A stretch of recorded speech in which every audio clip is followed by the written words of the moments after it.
academic success, all right? But it's how we relate to others, how we manage our own emotions, and how we solve problems and express ourselves. Okay, that's intelligence. And the intelligence is also, in short, if you didn't go through the entire explanation that I've just mentioned earlier on, or you don't know what I'm talking about, just remember it is the ability to respond skillfully to life. What does it mean by that? It means that you can think clearly, okay, you can solve problems, you have self-awareness, you can adapt to changes, you can make wise decisions, and then you can create meaningful outcomes. So maybe I'll just invite Nicole. Nicole is ready.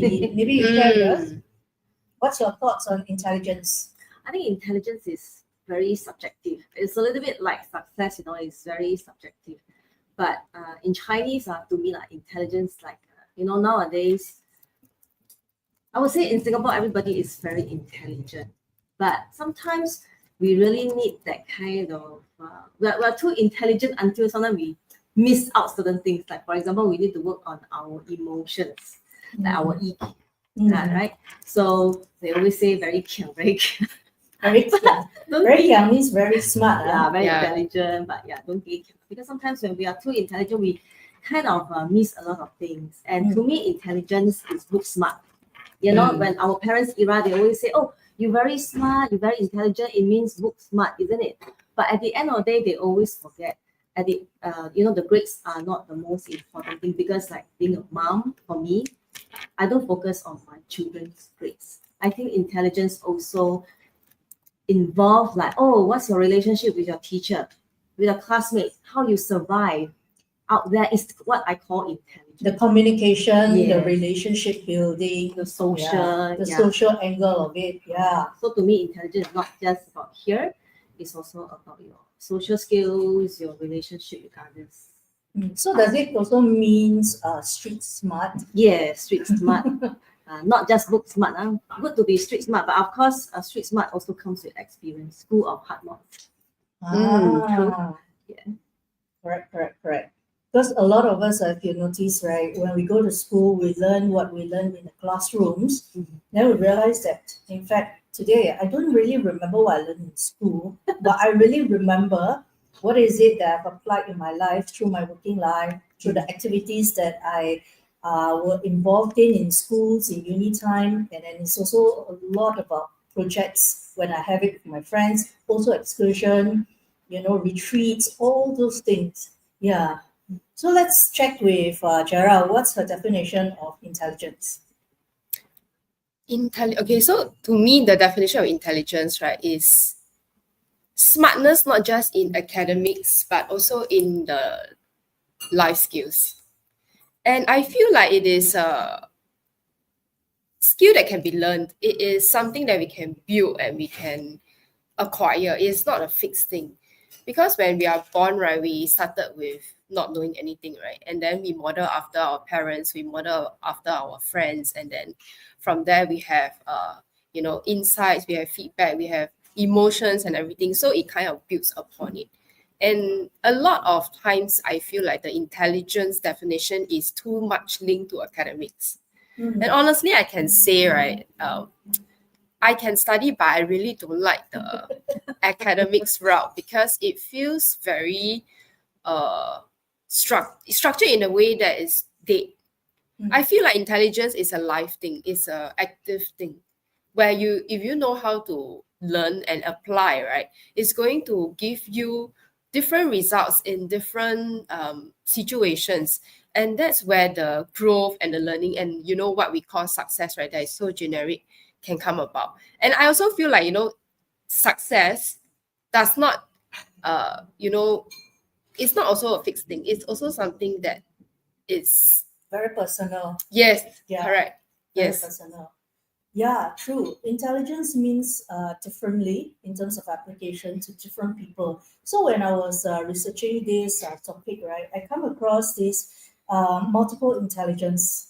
Multiple intelligence is a theory by Howard Danners, and he actually categorized it to 9 categories of intelligence. Oh, we wrote here, intelligence means balance of IQ and EQ. yeah, there are a lot of Q as well. There's a balance. So if let's say I were to tap on what Jara mentioned about success, what Nico mentioned about the knocks from the school of life, and the application from knowing how to solve problems to the real life and all that, the practical aspects of it. Intelligence is a lot about how we carry ourselves and understanding where our strengths are and how do we express ourselves so that we can hone these different types of intelligence in us in our journey of life. Okay, so what are the 9 types of intelligence? Let me just go through one by one. You can stop me anytime. You can write in, you can type in a message. And Nicole, Jara, feel free to cut me and share with me. We have another gentleman that's coming in later on. His name is Anthony, our wealth guy. So once he joins in, we will also tap on his intelligence, on what he thinks intelligence is, and share a little bit more from the aspect of wealth.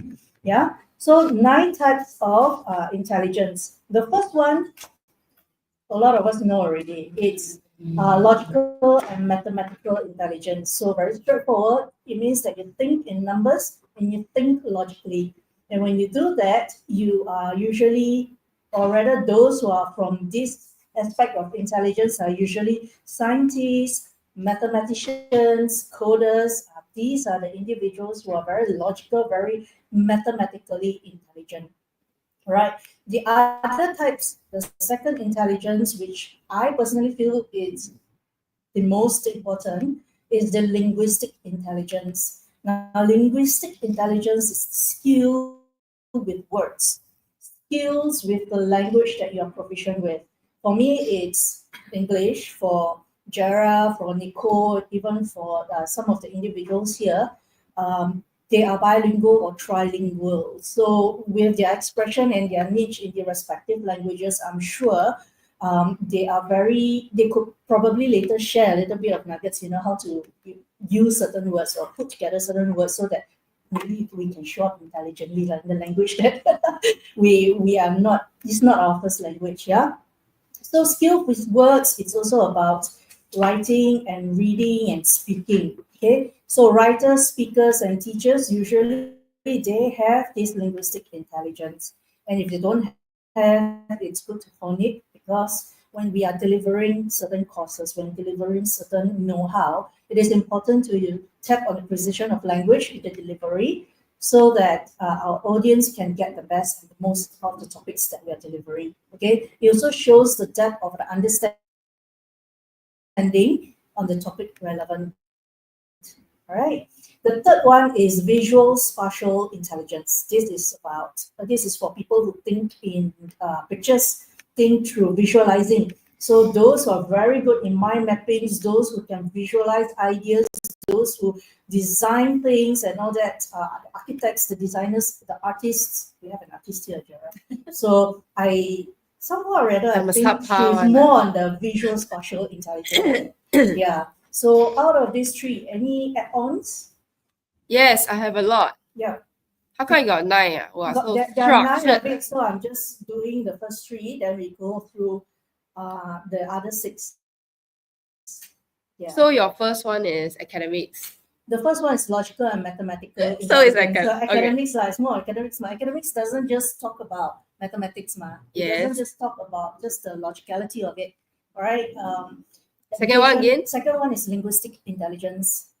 Wow, so cheap. Yeah, the third one is visual spatial intelligence. Yeah. Okay. So you say you wanted to add on to any of these 3? Creative problem solving. Creative problem solving. Yeah, it falls under the visual. Perhaps if you're a very visual person. Actually, it doesn't really only just fall under the visual. No. It falls in the cognitive understanding of one siloed topic or theme to another. It is the movement across gaps. Actually, every individual has multiple intelligence. Yes. So we actually tap on different areas. So when we are in a space of creativity, in a space of creation, usually we will tap on our creative intelligence. And then as we express ourselves, if let's say we use language, we'll tap on our language intelligence. the linguistic part of it. If we're going to express it through art and all that, that's the spatial visual intelligence, right? So yeah, any more add-ons? Any more? Social intelligence. Yeah, social intelligence. For me, there's two parts: interpersonal and intrapersonal. Interpersonal, intra. Okay, I know. Intrapersonal. You versus other people and you and yourself. Yes, correct. See, I'm very intelligent. Our gentleman, the man is here. Anthony, welcome. Anthony, are you on? Anthony, you'll come slightly in front. Spiritual intelligence, financial intelligence. Yes, we are coming to that. Anthony is our wealth guy. He can touch on the financial intelligence. Spiritual intelligence coming up. All right, Anthony. Okay, hi everybody, good morning. Okay, maybe as usual, I will start from the touch on a little bit on the wealth. So today we are talking about intelligence on the wealth. So maybe very basic thing is really to have general understanding first. If you talk about financial intelligence or wealth management intelligence, is to have a general understanding.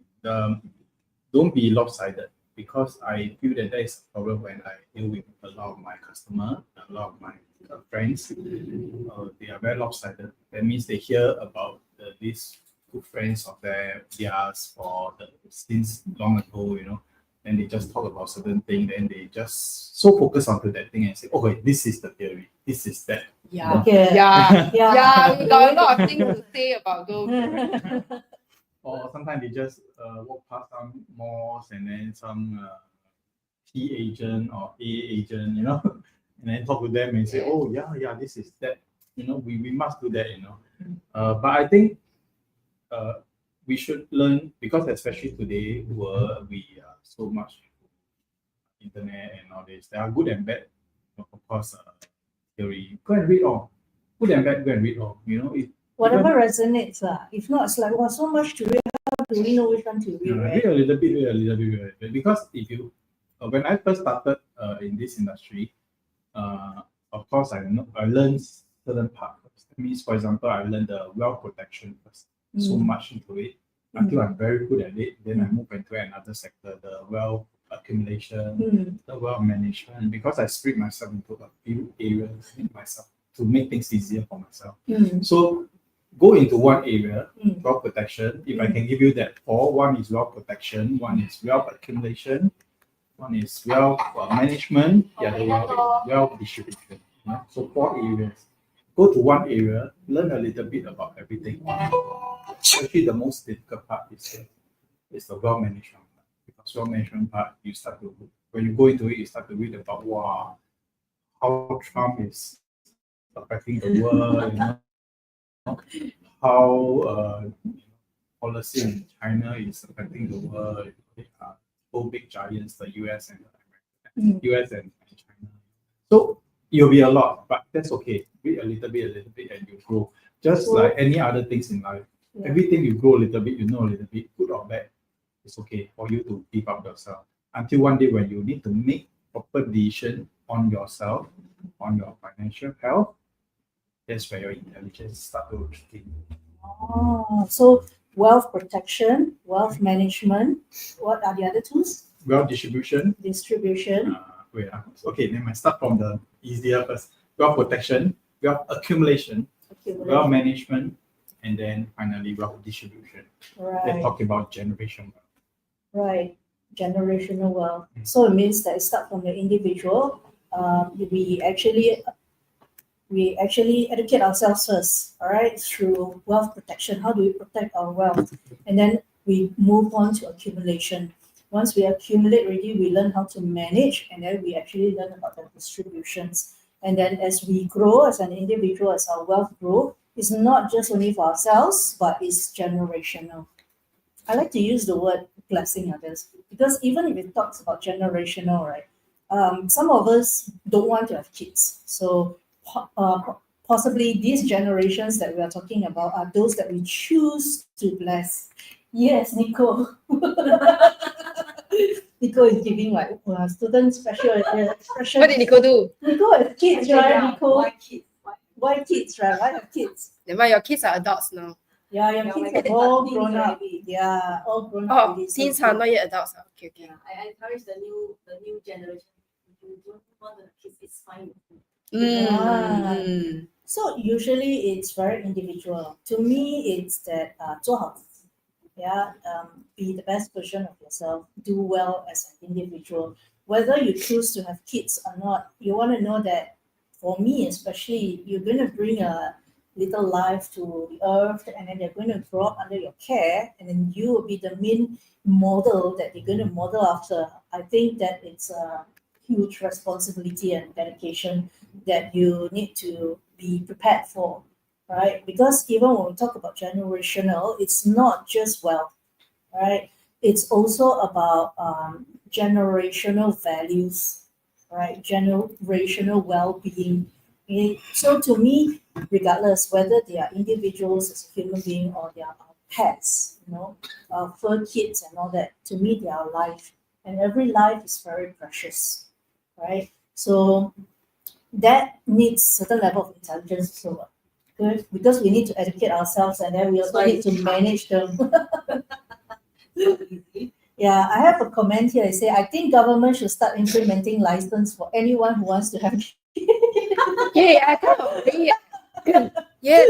Or to have a proper education in the school, whether they want to put it under social studies or health education.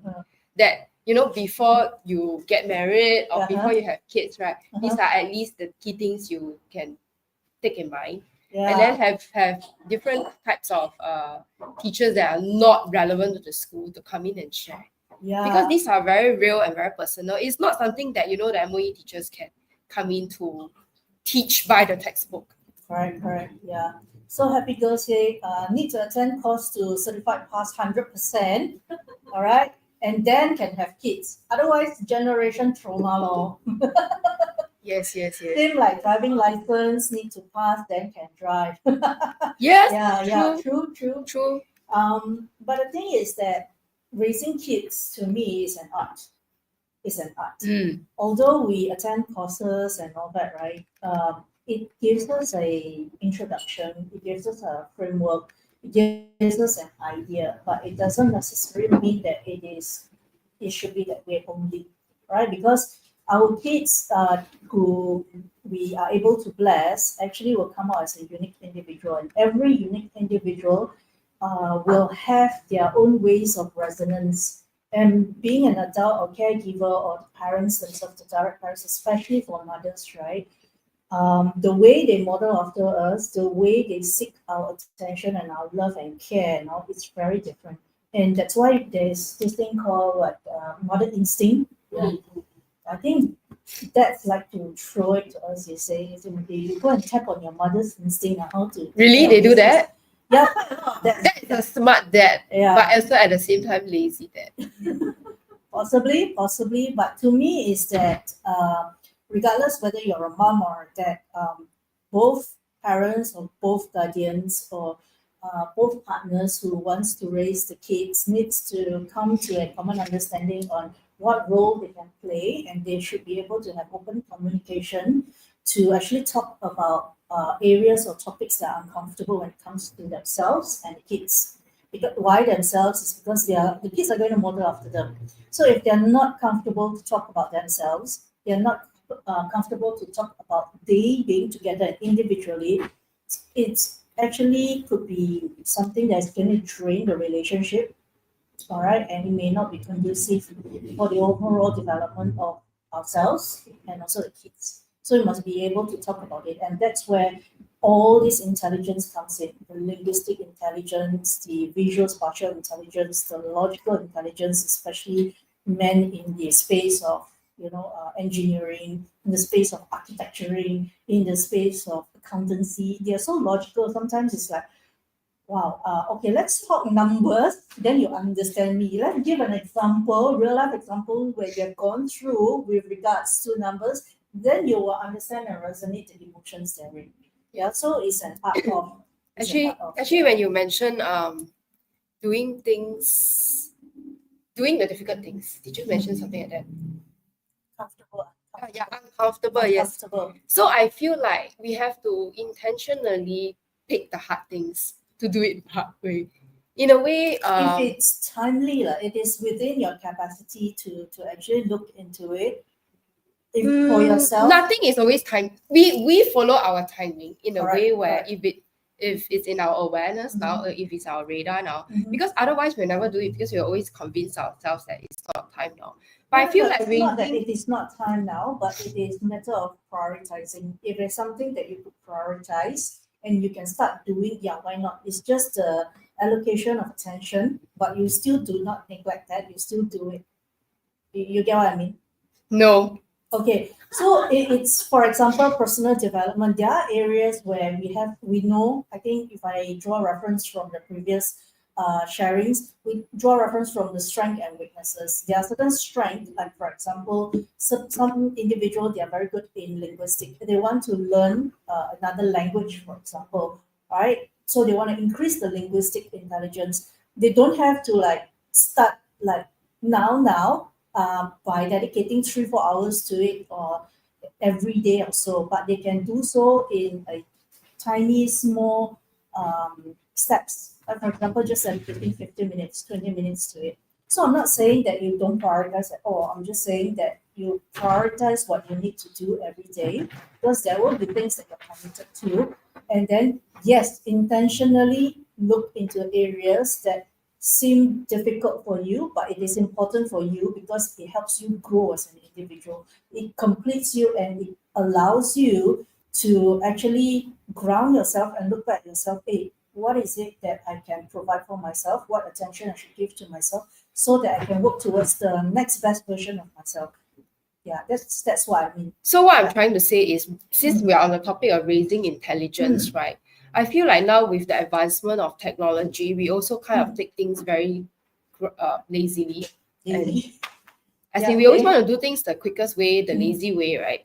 So doing things the hard way is also not just, for the sake of it, but it's more of what I mentioned, the cognitive training that we lack so much, because a lot of the concepts or information are being digested or absorbed through the theory way. It's not something where people teach like how do you apply this, the cross training part of the brain, right?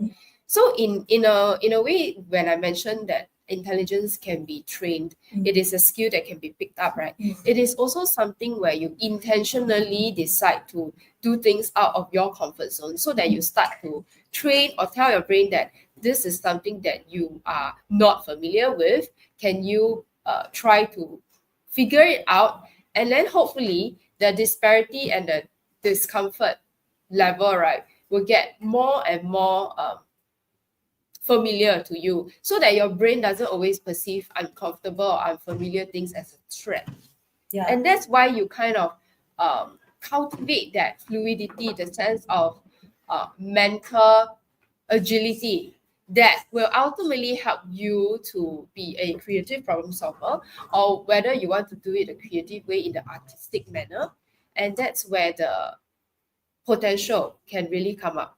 And honestly, I think now intentionally we need to purposely go and learn things and do it in a way where we are not very familiar, because with the rise of the current technology rate, right, if we don't intentionally do it, right, it's going to be brain rot. Like, for lack of a better word, I'm just saying that we will just suffer brain rot.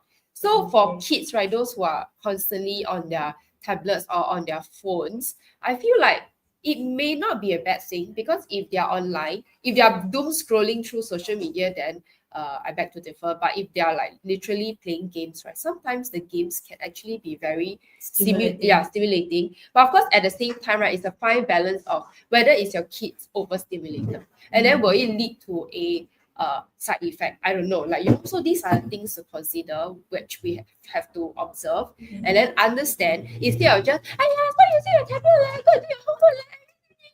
I mean, understand from the gaming perspective, what is it that they are so intrigued by, or after they try different things, right, would you realize that they have actually adapt to a lot of different skill sets very quickly and very easily because they are already in the gaming space, for example?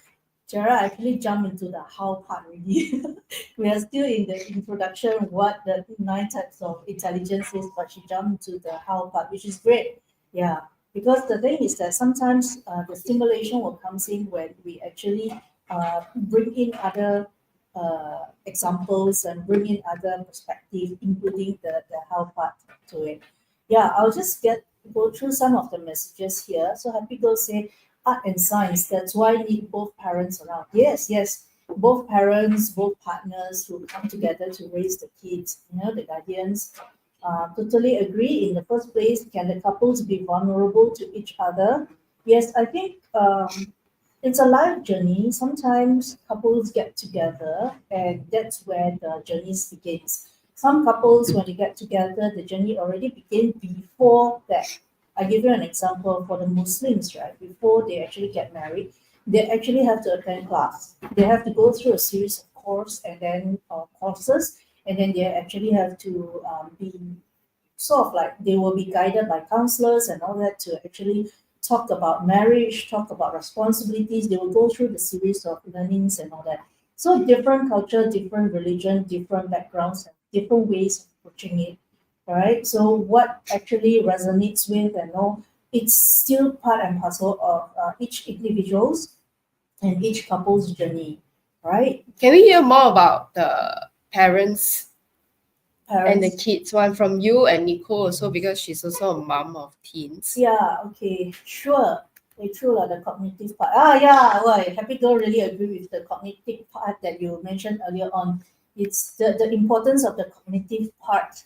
Thank Okay, you. you know I have issues writing and typing because I'm so used to typing already. Brain rot is so true. My hand totally forgot how to write. Okay, start writing because writing is a skill. Writing is an art, and writing allows us to actually ground ourselves. And sometimes when we write, it's a therapy itself. It allows you to actually discover or rediscover what's in you that you would never have thought you could actually discover have you not started writing. All right, and one way to do so, the modality, if you're a very cognitive person, is to go to do journaling. Shall we also cover like moms with kids then, because this side me and Anthony is no kids, Moms so with kids. we have different perspectives. All right, so Nico, you want to share a little bit more? Moms with kids, their experience. How On you the- can How do you train their intelligence yeah. or manage them Good for emotionally. you. You plan to have kids? Happy Girl. Okay, I think at the end of the day, it depends on our belief.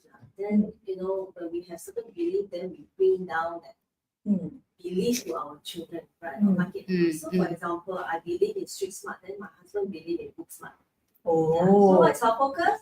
We will send them to tuition, make sure they got good grades. Then I wash my hands off because I feel that if the father is after them and the mother is after them, I think they're both.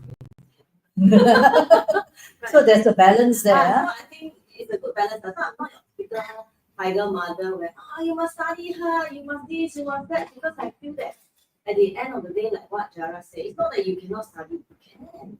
It's whether you like the subject and a lot of other factors, whether you like the teacher and then also you like the classmate, you like the school. There's so many factors, right? So if the teacher is good, for example, like math, sometimes when the teacher can explain much better, they can absorb better, so they enjoy that subject better. Agree? Agree. Yeah. So then they will do better. So there's a lot of factors. So normally I don't go and chase after them. So yes, if the father say, he or she need tuition in this space for Chinese, for math, okay, please go ahead. I just don't come after you. So a lot of times, committee of women, they come together and discuss. Committee of power, this woman. Committee of women. Yeah, I don't know when is my son, my daughter's PSLE dates. I don't know. This one is a special one. Very hands-on one. Then when is the exam? What if they counsel already the exam, then they get the results already, and then if they didn't do very well, how would you usually respond? At the end of the day, they are responsible for their life, right? So you also chill one. chill out. What can I do? Kill them, beat them? I can't do anything. No lah, you can do a lot of things. Yeah, it's their life. But like what you all mentioned earlier, right? Improvement a little bit a day. You need to be a better version of yourself. I think like my girl, when she got her results, she wasn't too happy. So she had some reflection. So she know that now she go to the tertiary education, she needs to work hard. So there's always a lesson learned over there. Yeah, because like I mentioned, the father will go after them for grades. So you don't need to Focus on fun with them. Wow. Oh, I have never heard. Usually the mom focus on the fun. The dad in my family become the tiger dad. He's not really tiger. No lah, no lah. Oh. He will reason, but he's more focused on that. lion. But I think a lot of moms, sorry moms out there. Most moms, they are very concerned.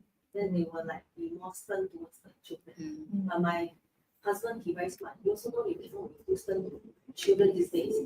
So he will reason with them. Chinese we call it down. 跟他们讲道理。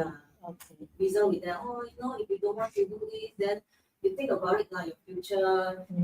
What will you be in the future? Okay, now you take a job that nobody like blah blah blah. Then he very smart. He will use an example of a cousin who did very well. It's an MA in one of the financial institute and say, oh, the starting pay is so much. Do you want to be like her? Using money to motivate. I have a good head start in life, good financial. This is how you can model after her. So he will give very good example, which is something I like about him towards his attitude towards the children. So I think he's done a very good job in that space. So I let him be. So I really like him. So you also train your husband. You also coach him in a way that his style is like that. So I allow him to be and then compliment. Yeah. So happy to say no kids for her. All right, no kids for her until she heal or find a partner who's spiritually aligned. And then she said that smart move, you will be the good guy. Okay, as the parents. For me is that as a mom, what I do is I ask and I encourage my kid to ask questions. Right, and at a very young age, I already asked her to identify what's important to her. What's your preference to this? Including small little things like food. What's your preference to this? What's your preference? What's your decision if we were to actually go for this instead of this? So, like for example, if she say, "I want this book," and then I will hear her out. What is it that she likes about these books, and what is it that she's seeking from this book? And then from there, I will introduce other genre and encourage her to experience it herself. And then I always ask her to ask questions because oftentimes she won't know what she doesn't know. Because in fact, it applies to us also as an adult. We don't know what we don't know. So how do we know what is it that we should be knowing in relation to the topic specifics or in relation to the relationship that we have with another individual or what other context that we are in? It is to ask questions. Asking questions is an art of also. Asking questions is also a form of intelligence because it shows how much you know about the topic specific and how much you understood and understand with clarity. What is it that you're seeking from this relationship, from this business, from this approach of what you're actually doing, or even for a small item, you want to buy something. Do you really want to buy because you emotionally feel like buying? Or do you really buy because you like the how the design is, or you want to buy because for practical reasons? What is it that you know? Okay, what is it that encourages you to decide what you decide?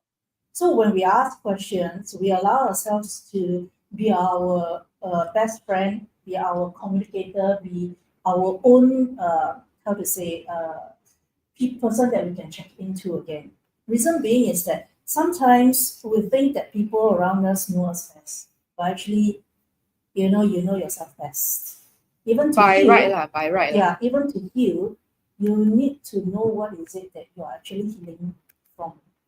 Which means to say you also want to reckon with what is it that you do not want to reckon with. All right. And to do that, yes, you can find spiritually aligned individuals. It may or may not be your partner, it could be your friends, it could be your, sometimes when we talk about in Chinese metaphysics, we talk about noble people, noble men, right?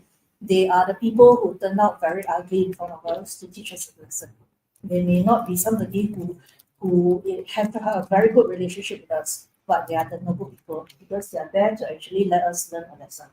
So intelligence have its many facets. Intelligence is the skillful understanding and skillful application as well as skillful expression of how we actually show up in that context relevant, in that topic relevance, in that approach that we actually show up to head on, go get the desired outcomes that we want. All right?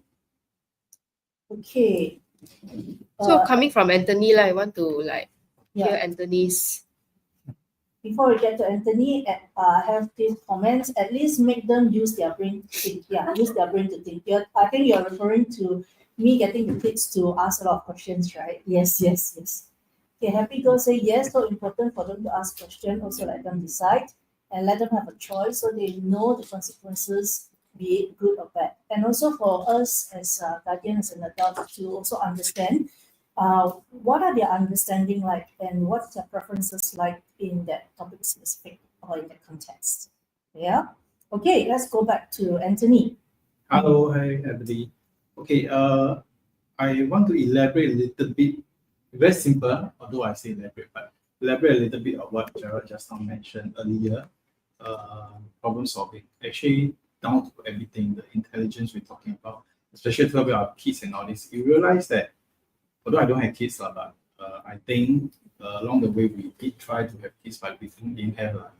So along the way we did think about if let's say there's an education needed and all this kind of thing. So you realize that from young, or even ourselves today, we focus on one thing, solve problems, learn how to solve problems. And Yes. you realize that in the whole world, look at maybe our Mr. Great Lee Kuan Yew, since he was so successful, right?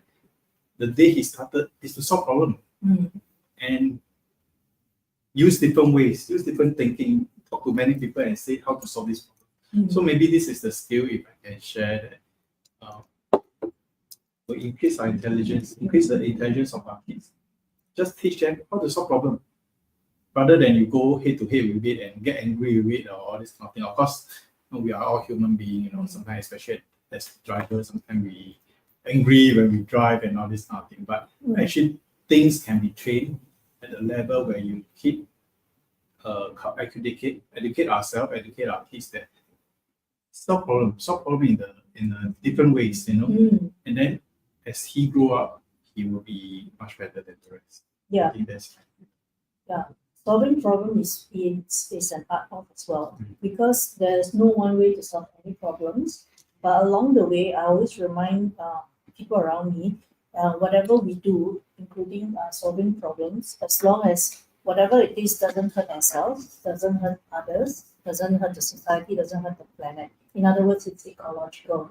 So it's not at the expense of ourselves, our loved ones, the society, and the planet as a whole. Reason being is that whatever that we do, we are actually planting a seed of an action. Okay, we actually started an action. We started an idea on another person already as we approach the problem solving the way we approached it. So in doing so, if it conducively come up with the results that we want to, you know that the intention was right from the beginning. So I don't think it will go that wrong, right?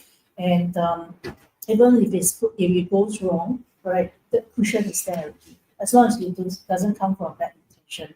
And I always say this, when we are actually skillful, right, we can use our intention to help a lot of people. But when we are not skillful, when we don't harness, like what Anthony mentioned earlier on, when you don't go and learn, you don't go and study, you don't upgrade yourself, right? You could be as harmful as those who are skillful with bad intention. So intention is also something that we want to look at, right? I'll just come back a little bit on the message here. On the topic of knowing your own shadows, how do you identify? Okay, this is a topic that is a little bit lengthy. We actually cover it during shadows self, just a first session, but we can take it First one. offline. We can take it offline because today the topic is on raising intelligence. We will take it offline. Okay, happy go. Right. So I'm good at identifying and spotting others' issues, but I'm only stuck at mine, and it will take a long time for me to identify it. Quite normal, quite common. So start building the communication and rapport with yourself. All right. We agree. Okay, I'm not sure what you're agreeing with, but good that you're agreeing with us. Okay. You don't agree also, never mind, but you can share your thoughts. We encourage you to share Okay. All right. more. Because I don't know anyone who can accurately pinpoint my shortcomings, I can only see it through projections. Sure, because just now you mentioned about reflecting oneself, so I brought it up. So no worries, just bring it up. Just ask any questions. I will do my best to answer, but if there's a topic that is lengthy and could go very personal, it's good that we actually take it offline. All right? Okay, now, in addition to that, just now we've mentioned three types of intelligence: the logical and mathematical, the linguistic ones, and the visual spatial intelligence. So now let's go for the fourth and fifth lah, huh? Fourth and fifth. Fourth is bodily kinesthetic intelligence, which means to say using your body skillfully. Using your body Why you look at me? skillfully. Very weird, leh. It means it's movement, You have a dancer coordination. here. Yeah, I'm looking for dancers actually. We don't have. So it's about movement, the coordination. So people like the athletes, for example, the dancers, or even the surgeons, they are the people who have a lot of bodily kinesthetic intelligence. So like I have a bit. yeah, because you're a makeup artist, ma, right? Yeah, but more So, you will be able to more you the know, hands lah. the Hands hands, and and then the you have eyes, the- coordination and the brain. Yeah, so that's what I meant. Then you look at me, you never say you meant what. I don't No, because know. I look at you and I'm trying to find that word. What is it? Oh, it was makeup. Okay. All right. And then the other one is musical intelligence. So it's about sensitivity to sound, the rhythm, tone, and music. So musicians have them, composers, sound engineers have them. Even those regular people like you and I, we most likely have very good pitch, or what we call, we are not tone deaf. We have perfect tone. I think Anthony will have, right? Anthony? Yeah. Anthony loves music. When it comes to music, you can ask any playlist from him. Can just generate It's for you. the Chinese K. He's the Chinese K. Yeah. Okay. Yeah. So these two. Now, just now you mentioned about social, right? So Yes. let's go into interpersonal intelligence and intrapersonal intelligence. So as we mentioned from the word itself, interpersonal is understanding and the relationship with ourselves and relating to others. Means understand the interpersonal language or communication, the relationship we have with ourselves and to others. Because just now, Abigail, you mentioned about projection. Perception is projection. Whatever you perceive in your mind, in your own model of the world, that's what you project. Whatever that you resonate with in understanding yourself, okay, and how you project it, it's that interrelationship, the interpersonal relationship you have in yourself. Okay, when it is with others, they are people like coaches, counselors, leaders, speakers, and all. These are the people who will have a little bit higher intelligence because they then would want to actually be able to understand the model of the world of the other person and then work on what is it that they are actually achieving and working on. So like coaches coach will work on the goals that they agreed to actually look forward to or go and actually achieve. Counselors will be the emotions, because emotions is something that I feel one of the trickiest thing to work on. Because if you are not skillful, you open up a can and you don't close the can, and the person will go around bringing that whatever that is being opened up without any closure. Then you will sort of like, allow for the trauma to go on. You allow for the negative emotions to go on and become bigger, and the impact is Fester. many to fester. Yeah, that's the word I was looking for. Okay. Okay, intrapersonal intelligence. This one goes in as I would feel is the interpersonal intelligence, but they actually break it up. The Howard Gardner actually put it separately. So intrapersonal is more on self-awareness and understanding your own emotions. So it's specifically emotions and your own awareness of yourself. All right. So philosophers have that, therapists have that, spiritual guides have that. Right. This one is very, very niche. It's much more minute. It's much more deeper than the interpersonal intelligence. So I find that this one, like what Jara mentioned, is just the social intelligence, and it is more in a very layman way of looking at it, or how I would like to look at it. It's how at present I am, and what's my communication style with myself and with others. That's all. And as we work on becoming the next best version of ourselves, that's where with self-awareness, with the right mindset, with the approach to life, the right values. When I say right values, it means values that serve us. All right, knowing that, understanding that, we work towards the next best version of us. All right, that covers the sixth and seventh intelligence. The eighth intelligence is the naturalistic intelligence, which is the ability to connect with nature. Who's a nature person here?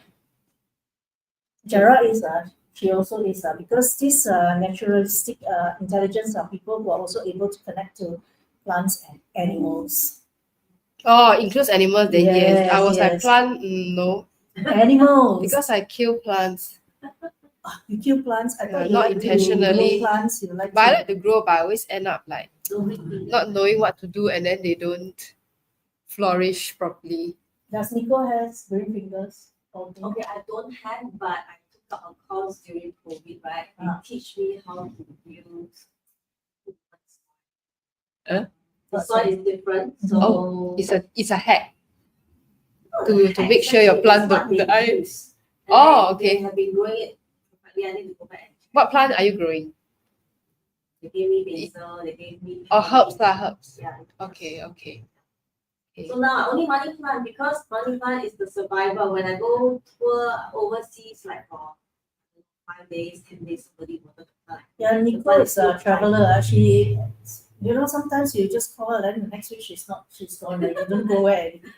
To Shanghai, She travels a and lot. every country this year. Wow, Mm. nice. Yeah, and then the next one is existential intelligence.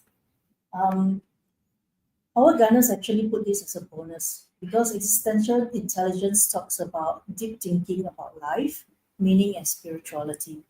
And it is especially for those who are philosophers, those who are spiritual seekers, and those who are thinkers, right? Lynn, can you talk a bit more on inter and intra again? Okay. Yes, put it very simply, interpersonal intelligence are the intelligence by people like coaches, counselors, and leaders.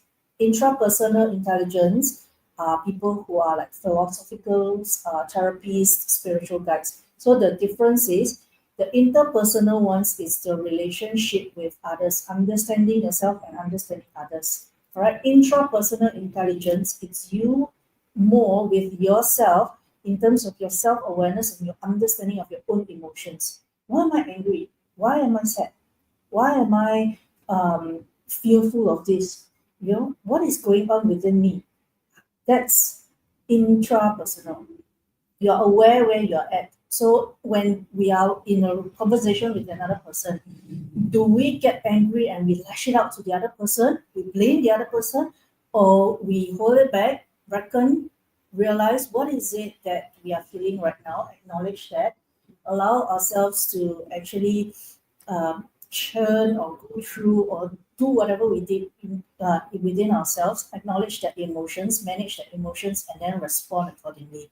Because I tell you, words can be very dangerous because words kills. Speeches, when we say some things, right, we can actually kill somebody's dreams. We can actually hurt another person. We can actually sway the person into understanding or believing something else. So words is actually very powerful. So choose your words, as be mindful in your speeches, and if you can, respond more than react. Because once you respond, you realize that there are other things that goes on in ourselves. Number one is that we probably practice resilience. We practice this thing called to understand before being understood. All right, we practice patience. We practice kindness. We practice compassion. So when we do that, you realize that we can respond better. Because sometimes when we are angry, right? I think every one of us, including myself, when I'm angry, especially with kids, right? I just say something. I just say it. Then I'm like, oops, sure I said that, right? So when we are not very in tune with ourselves, with our emotions, when we say something and then we're sorry after that, right? Sometimes it's very hard to take back those words, and it's harder to take to say sorry than to resolve it later on. So prevention is better than cure. So be very mindful with our speech, because if you notice, right, if you are very aggressive in your speeches, right, you are usually very aggressive with yourself. Right? If you are able to be very gentle in your speeches, most likely you can be gentler in the communication you have with yourself. Right? So this is part of intelligence. This is a skill set. This is also part of something that every one of us will learn along the way. And this is a topic that I think should be put into lifelong learning.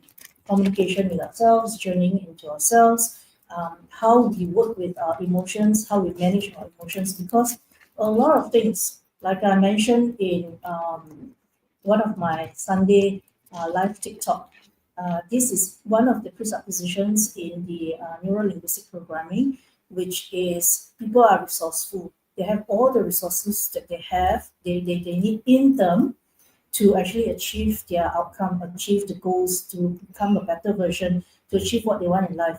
But the only time they don't have it, or they think they don't have it, is when they are emotional, when they are in unresourceful state, when they cannot manage their emotions, right? So know what emotions you are going through, manage your emotion. Emotions are great because they tell us where we are at any point in time, how we feel towards certain things that's happening around us.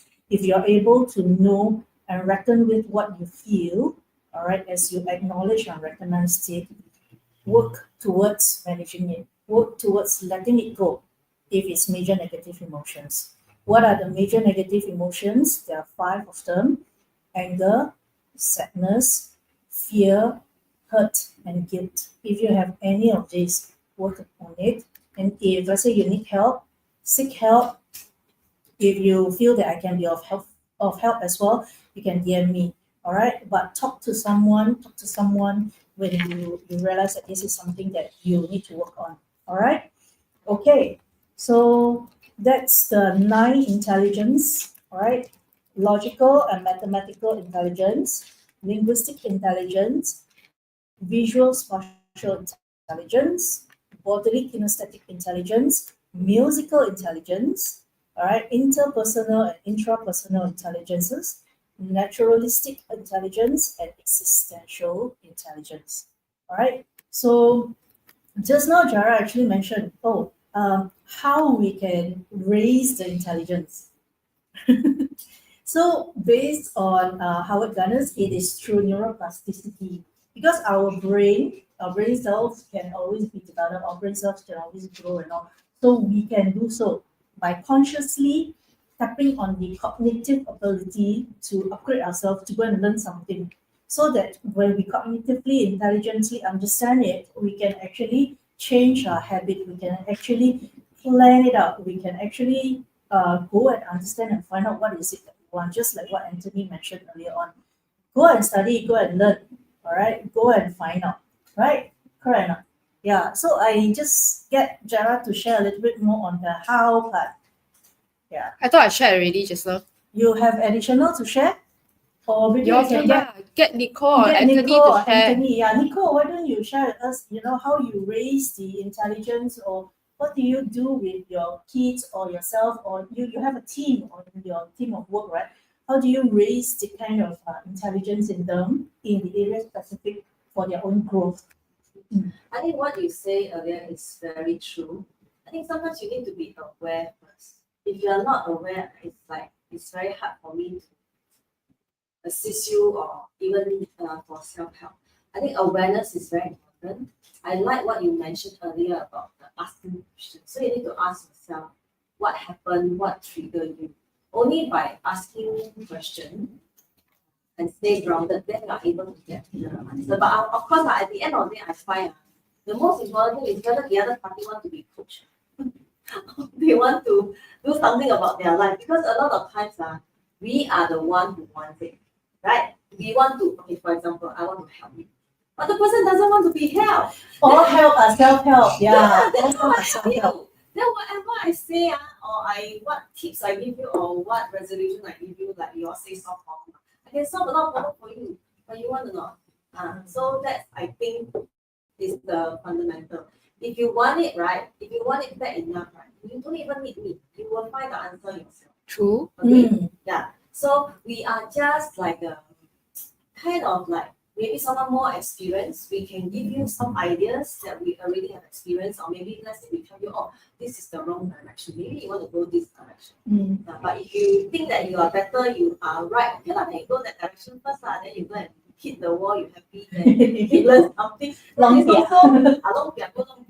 And then that's also one way of learning, if you ask me. So yeah, people learn through many ways, but at the end of the day, they must want to get the self-help first, if you ask me, firstly, and also awareness of self-awareness is fundamental. When they are aware of why they are like this, then they can proceed to the next step and not trying to find answer outside. It's finding answer inside.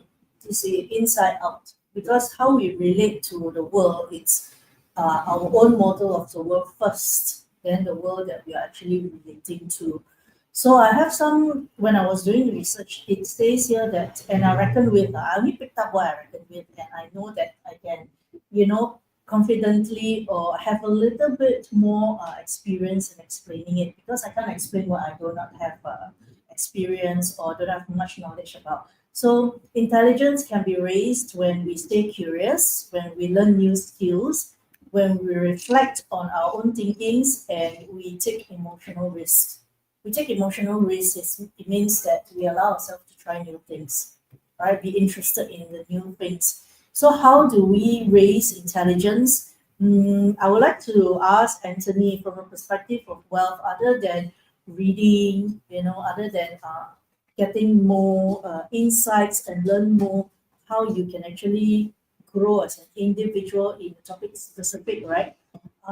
What would you say are some of the techniques that you can raise the intelligence? What are the practical daily habits that one can actually start off with, in addition to what you've shared earlier on? Like So still got more on the wealth and financial planning. it could be wealth, it could be financial planning, or your Or sharing reading on up to the, it, your personal. or your own personal tips and sharing tricks. and thoughts on it, your values into how we can actually live life better and raise our intelligence. 怎么样去做人啊? How do we become the next best version of ourselves? I think many things in life is about practice. So there's a theory, the 100,000. So if you play a piano, let's say I don't know how to play a piano, but I think that the practice on 100,000 times the effect is multiplying effects every time you reach a certain stage or a certain milestone, if I can use the word, yeah. When you reach a certain milestone, then you become multiplying. It's not no more 1 plus 1, it's, infinity. 1 plus 1 plus 1 times 10 to the square cube. Power. One to the power, creative so juice will come out. I feel math once I cannot. So I think many things in life is about practice, but at the same time, we only have so much time in a lifetime. So choose a few things that you think is your passion. I think is what you really want in life, and then practice it, do it so well, and I think that should be the way. Maybe also in this area, is something you like or something you're good at. You also have to choose. Sometimes what you're good at may not be what you like. True. Correct. True. Yeah. So you can have both, but see what come out better. Some area of things you do so much is so that you feel good. You don't earn money, you feel good. But Yeah, there's true. certain things I you do need that to a do so lot. much. Walao, it's not no. So we are Something Anthony and tell you wealth is Yeah, important. so something in life you just keep doing it and practice because you need that to survive. You need that to raise your family, do better in life. So that's how monetary system has changed us. So be street smart, go back to intelligence, you have to be street smart, but at the same time go where your heart is. We must have basic intelligence to survive, basic intelligence to live happily. That's it. Yeah, That's what- very, very humble, very wise words. Yeah. Yeah. yeah. The Anthony must talk more, must talk Whenever loudly, Anthony so talk, right, everybody we're will like, get wow, okay. Because Anthony is a very humble, down-to-earth guy, but he has, a lot to share. There's so much wisdom in him that, every year when you talk to him, you have something new to learn from. Yeah, I totally agree to practice. When he was talking about practice, because just now we mentioned about neuroplasticity, right? So what happened is that it reminds me of this author, Jim Quick. All right, Jim Quick has actually brain injury. So it takes him a lot of effort to learn something, right? And it really beats him quite badly. But what he did was that when one day he went to his friend's place, his friend's father actually shared books with him, and then he started reading that book. And then from one book to another books and a few more books, he realized that hey, practice makes progress, right? Practice makes progress. What he learned from those books in terms of what he can do to train himself again, to learn the topic specific so that he doesn't have to struggle in school, all the techniques, he practice it again and again. So he is the one of the pioneer guy who actually come up with this thing called practice makes progress. Okay, it's only through practice that you progresses in what you practice on. Okay, regardless of what you're facing, as long as you don't lose hope, you practice, you will progress. And then as you progress, you will build the confidence therein. And then as you build the confidence therein, you build a skill set, which is very unique in itself. So right now, if you ask him to actually memorize timetables, front, back, up, down, all that, he can do it very easily. All right, he's one of a very good mindset or mind capabilities coach out there that specifically help people, especially those even to slow down dementia. All right, so he's one of a very good coach out there. Seek him out if you want to know more. I'm not promoting him; he doesn't pay me also. But what I'm saying is that if there's anything that we can share to help each other grow, let's share it. And this is what I do also sometimes, like what Anthony said, we do our, the basic heart intelligence, how we give to others, because this is something that when we share, when all of us grow together, you see that life is not just about monetary only. All right, it can come from a heart space, and we help each other grow. Because once we are nourished emotionally, we are very resourceful. And when we come from a heart space, the innate motivation to actually achieve something, the results of it is very different.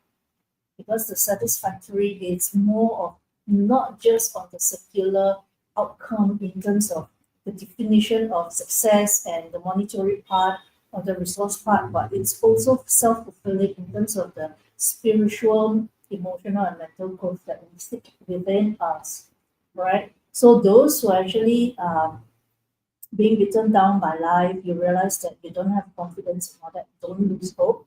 Continue to harness on your strength, continue to live on, to work one step every day, to do something different every day, to practice what is it that you are practicing in, to continue to go and bear the fruits that you will want, you are seeking for. All right.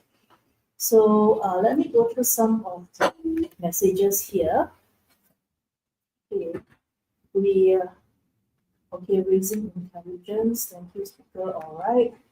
With repetition, it became a habit, and slowly I infused my own style. Yes, you will find your own style, your own way of expression. Truth to be told, some just want a listening ear to rant, not really to change. Yes, because even if to change, it is they themselves who decide whether they want to change. And some people, the way they function is that they need to actually rant. They just need a listening ear. So if you can hold space and allow them to rant, you realize that they will find the answers through their ranting. So you are actually giving them space or holding space for them to be themselves, allow them to express and find the answers that they already have in them. That's one way of doing it. All right. Can trauma be so deep they can't hear you out? Because I know many who have deep victim mindset. Yes. So depending on what kind of trauma, to work with the right therapies, work with the right trained individuals in the specialized trauma handling, whatever trauma this individual is going through, work with the right coach, work with the right therapists, psychiatrists, and counselors, and all. Work with them so that you can actually release the trauma or let go of the trauma. Come out with it. All right. You can choose not to stay in the past and be in the present and move towards the future. When trauma comes, means that you live in the past. When trauma comes in, means that your mindset, your feelings, your emotions is still stuck in the past, even though you're in the present. Why? Work towards bringing yourself back to the present so that you can move forward to the future. All right. So work with that. Oh my gosh, I got so many passing thoughts. Raising one's intelligence has a lot to do with high self-awareness. Yes, we can't emphasize more about self-awareness. Everything starts with self-awareness. Right? Is it right to say raising intelligence go hand in hand with high self-awareness? Yes, you can say that, right? Raising intelligence can also mean that you just need to have a little bit of self-awareness to start with, right? So if you surround yourself with people who doesn't have self-awareness and they are quite toxic, right? I don't really like that, but just to be direct, if they're quite toxic, you realize that you may not be in the environment where you can practice self-awareness. When you can practice self-awareness where you are with the right people who are there for you. I mean to say that they are your people, where they will tell you the truth in a manner that could be blunt, can be very brutal, or they can tell you in a very nice way. But what they are telling you is not to hurt you, it's not to anger you, but to tell you things that you have not seen, the blind spots that you did not see in yourself. So they are coming from a good intention. But be mindful, not everybody is skillful because a lot of people come from their own model of the world. I'll give you an example. A lot of our parents, they will think that this is good for you, this is not good for you. All right, but that comes from their perspective, from how they grow up, and based on the environment that they grow up with, they will tell you with their best intention, but that may not be something that is suitable for you right now in the current context. Right? So be open to hear them out, listen to what they are actually saying, and take whatever that you're saying. And you can also bounce it off with someone who are of that specialization or specialized in the area that you're actually looking at. Then with that, right, you realize that hey, actually I can practice self-awareness. I already have what it takes for me to become better. Okay. Self-awareness is also something that is so simple. You can just, for example, right, go back to your own breathing to be aware that I'm alive. You know, sometimes some people just needed that. There's so much into their zone, there's so much into what they're doing that they forgot that they are human being. Because I tell you, if you forget to breathe, what will happen? You can forget to eat, you can forget to drink, you can forget to go to the toilet, you can forget to do your tasks, don't pick up things, don't take up the calls, don't reply messages. You can. But what if you forget to breathe? Can you forget to breathe? You will not. You will not unless that's your last breath. Right? So while you continue to breathe, you already have the direct something that's in you that don't need money, that don't need anything else to remind you to be self-aware. That's your breathing. So if you go back to your breathing, you realize that I can use my breathing to help me to come back to the now. I can use my breathing to regulate my emotion. I can use my breathing to be self-aware. You already have what it is for you. Remember when we talked about the 9 intelligences? If you notice, right, the 9 intelligences actually touches on our senses. What are our senses? The 5 senses. You know, the visual, auditory, kinesthetic, gustatory, and olfactory. All right. So visual, it's very straightforward what we see. All right. Auditory, it's what we hear. Kinesthetic is what we feel. All right. Olfactory is what we smell. Gustatory is what we taste. Okay. At any point in time, intelligence can be raised through the practice of us being self-aware, through getting in touch with our 5 senses or using our 5 senses to do that. Okay, we can. So don't just let our cognitive understanding or our cognitive so-called intelligence, the IQ part, to decide, how to go about things. We must also allow ourselves to tune into ourselves through our own 5 senses, allowing us to feel, all right, allowing us to actually reckon with, okay, to recognize and to acknowledge what we are feeling through our 5 senses can work. All right, so we can raise awareness through that. Hang on, My goodness, you are exuding so much femininity that I want to model after. Okay, all right, queen energy. Okay, all right, thank you. So, how to raise intelligence in a practical daily habits? There are 3 areas that we can tap on, and there's one creative area that I'm currently doing. Do join me if you are interested. So number 1 is through the mental part, other than the 5 senses that I mentioned earlier on. First is the mental part. You can read, you can learn new languages, you can learn new skills. The other part is emotional, where you can actually journal, you can do check-ins, you can do a lot of reframe of your negative emotions and all. Then on the social part, you can practice active listening. You can ask better questions because questions are the answers like I mentioned earlier on. So if you were to notice, all these allows you to get in touch with yourself, the self-awareness part. Or I don't want to read, I got no time to read, I'm very busy. Okay. I learn new language, no motivation. Okay. Learn new skills, don't know what skills are now. I want to earn money. I want to focus on earning money. Nicole can resonate with that. Journaling, maybe I type better, I don't want to write, check-ins, going back to yourself. If all these you don't reckon with, then just do the creative part. Do one thing differently each day from what you already do, and allow yourself to tap into your 5 senses to do that. Yeah. I'm inviting Nicole, Gerald, Anthony, any add-ons to this on how to raise intelligence. Honestly, when you mentioned that if there are types of people who don't want this, don't want that, right? I think it's time for them to go back and practice deep focus, deep self-awareness, to really understand how to become the true person that ultimately they have to be. Because if they refuse to do a lot of things except being tunnel driven, right? With all things being changed is the only constant. Things will happen around you until you realize that you have to pay some attention. to yourself again. And honestly, for like mentors, coaches, or expertise like us, right?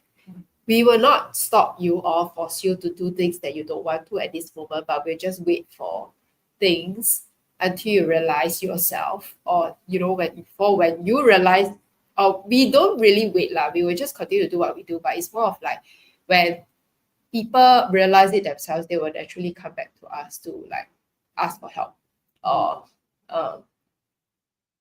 express whatever that they have been missing out so far because they have been into something that is bringing them further and further away from who they are, where they actually start to feel very uncomfortable, where they start disliking who they are already. This one is not something that we are controlling. It's more like we already know the natural and universal laws of what is it that can happen. It's just like, and eventually, if not now, right, then it'll be later. If not in 3 days, then it'll be 3 years long. It's not as long as it takes. So to raise intelligence, from me personally, I feel like the reason why we are doing this is not just to just teach other people, but we are also here teaching ourselves as we put our thoughts into speech, into communication, into language. Whether we want to say a lot or say a little, there is a reason or an intention to help us articulate or help us put thoughts into words. And then from there, right, maybe we have our own aha moments. This is just one of the techniques and methods that we have recently decided to do it together. And teaching yourselves as when you share, when you speak, will help you to elevate your intelligence somehow or other. If it's not today, then it will be other topic. Okay, so be patient with yourself. And then another thing is spending time with people who think differently, because you are always stuck in your own perspectives and thinking, right? Like, when Lynn mentioned, I don't want to do this, I don't want to do this. Literally, you will ask yourself, what is it that you're surrounding yourself with that you don't want to have a lot of things? Ultimately, if your final answer is, yes, I'm very happy doing this, being alone, not doing anything else, then good. We will not comment. But if inside your heart, right, you're feeling like, I'm lonely, or like, no, it's not someone I like anymore, you're no longer the self. Because many of us have been known to kind of bury our problems with a lot of work. And just not to face it, right, it's just going to pile on. And there will be a breaking point because we are humans, we are not machines. So if you refuse to see yourself as a human, then life will treat you as such. That is the inner to outer reality. As deep as it may be, right, it really requires a lot of intentional and mindful learning of who you are as a person. So that goes back to self-awareness. I feel like the first and foremost core of raising your own intelligence is to have a very, very deep self-awareness of yourself. And then, I feel like nowadays a lot of things are very accessible with technology, with a lot of good travel it's not expensive to travel nowadays. So stay curious, go and travel. You can ask Nicole for lobang, where's the nice place to holiday with friends or with family or by yourself. And then if we want to, we can even organize small little trips, just a short getaway. Right, what's stopping you, right? Yeah, what's stopping us Yeah. from doing something? Like, if we want to do this and talk shit, we can, right? Like, no one's stopping us, right? Well, okay. Lynn, why you cringe? Must accept compliment. Yeah, I accept your amazing. Thank you. Thank you. Happy girl. Thank you very much. What does Lynn don't want to do? What I don't want to do. Actually, I didn't thought about it because I'm doing what I want to do. So it didn't cross my mind on what I don't want to do. So maybe what came to my mind immediately when I read this is I don't want to hurt others. What do I mean by that? Because hurt people. Okay? Hurt people. So if I don't want to hurt others, means that I always want to become the next better version of myself so that I'm not hurt and I can show up as the best self to another person, whoever I show up to. Okay, so hurt people, and understand that we don't want to jump too quickly to judge another person, because when we judge another person, we are actually judging ourselves. If you know that when, for example, when an individual do an act of disservice, I think recently I saw this clip by the lawyer who actually defended the couple who actually killed the little girl, Megan. Oh. Yeah. So this defense lawyer is a lawyer who defended the worst of the worst in the society. All right. So he says that he witnessed the real mother of that. I can't remember the mother's name, but he I read actually news. witnessed the real mother when she's sober, because all the abuse and all that was carried out when they are actually under the influence of drugs. So Oh. what I got from it is that no right minded mother would want to hurt the kids. All right. And when he was actually requested to defend the case, because somebody has to represent them anyway, especially the mother, to say that she will accept all verdicts. She will not appeal. All right. She will not appeal. She will just accept any verdict, and all that is actually passed on to her. The punishment is going to pass on to her, because when she sober up, he sees the real mother in the individual. He sees who she is as a real person. All right, and he actually used this phrase, hurt people, hurt people. So when I hear it from another individual, because I've been saying this, so I do not know how many people actually hears that. But when it comes from somebody who is prominent in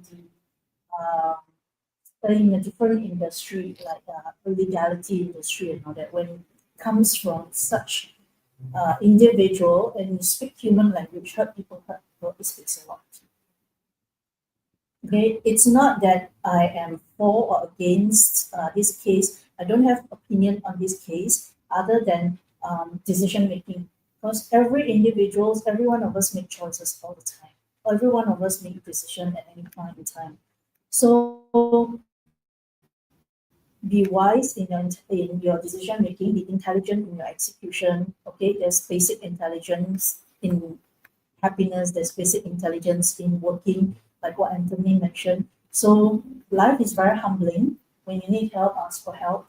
When you feel that you're hurt, work on what you're hurt, what you're being hurt with, because that is also self-awareness. And if you ask me again, I think I will come back with the same answer. What I don't want to do is hurt another person, because if I'm hurt and I hurt another person, I will become more hurt. I don't know how to say, but I will become sadder because I don't want to see another person hurt. When I was in my lowest point, to actually come back to me being able to speak, being able to share and show up, I started with one thing. If I can get one individual to smile, I've already do the one thing differently each day successfully. I only come with that. Okay. If one individual can smile because of me, I've really helped one individual to have a shift of emotions. I started with that. That's why the 30 days challenge, do one simple thing differently every day, is something that I've done for many years. It's just that now, as I'm showing up more often on the social media and all, I actually put it into a 30 days challenge and I put it under 6 themes, right? I talked about it yesterday. I can share it later on. But what I wanted to do is for us to actually raise our awareness, how we actually communicate with ourselves and how we actually show up and communicate with others, right? And if we become better, we can become a blessing to people that are around us, to those who actually can resonate with us, and even to ourselves. Because life is about learning, life is about cultivation, life is about discovering, and life is also about creation. Whatever that we create, whatever we express, it comes from the seed of where we are at.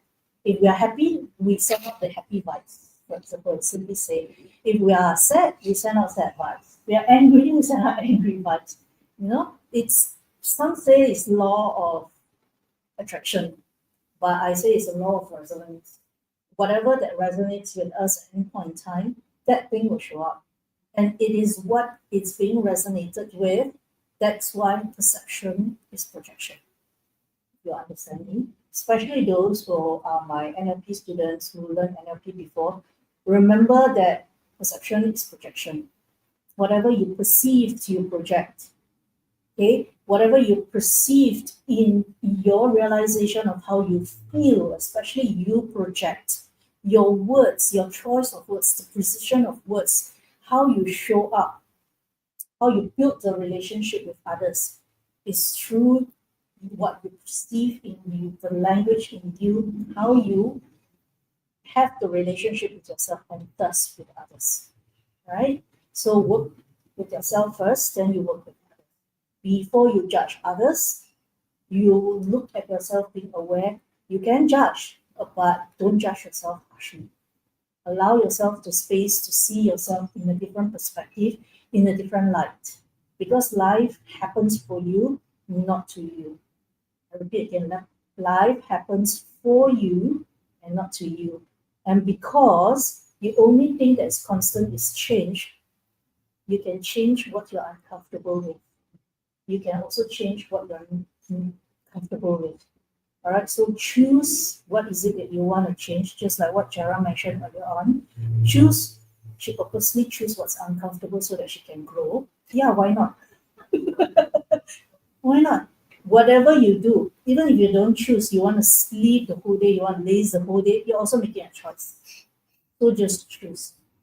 All right, for those who are actually in hypnotherapy, choose your trance. The power of choice. Power of choice. All right. Actually, the choice is a very interesting thing because when we choose on what we want to focus on, that expands. So, I mean, to me, I also mentioned that in life there's duality on top of multiple perspective, right?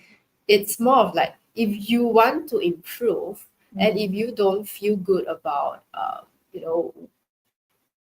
yourself and you are starting to see where you want to, focus and expand your improvement on, right?